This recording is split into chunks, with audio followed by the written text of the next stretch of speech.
Good morning, God's family. Wonderful to be back with you for another week, the last week in January.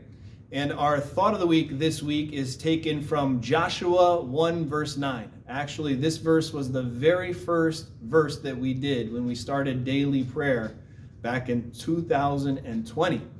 So Joshua 1 verse 9 says, "Have I not commanded you, be strong and courageous? Do not be terrified, do not be discouraged, for the Lord your God will be with you wherever you go." And this is a special verse. It's God's verse to Joshua, it's God's verse to us, to not fear, to not be discouraged. This is a command that God tells his children throughout the Bible. And the question I asked the children today was, what are you afraid of?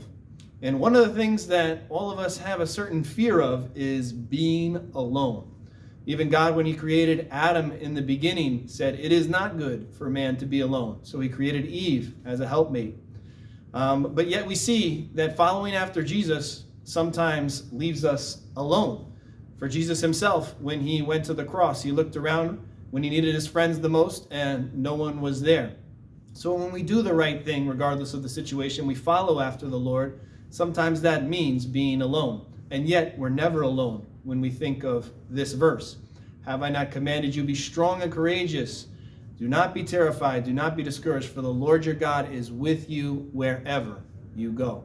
And Jesus himself, when he was about to ascend and leave the disciples behind, said, "I am with you always to the end of the age." So that's something that we have to remember. Wherever we go, God is with us. And whenever, whatever time it is, he is with us. And that's the thought of the week.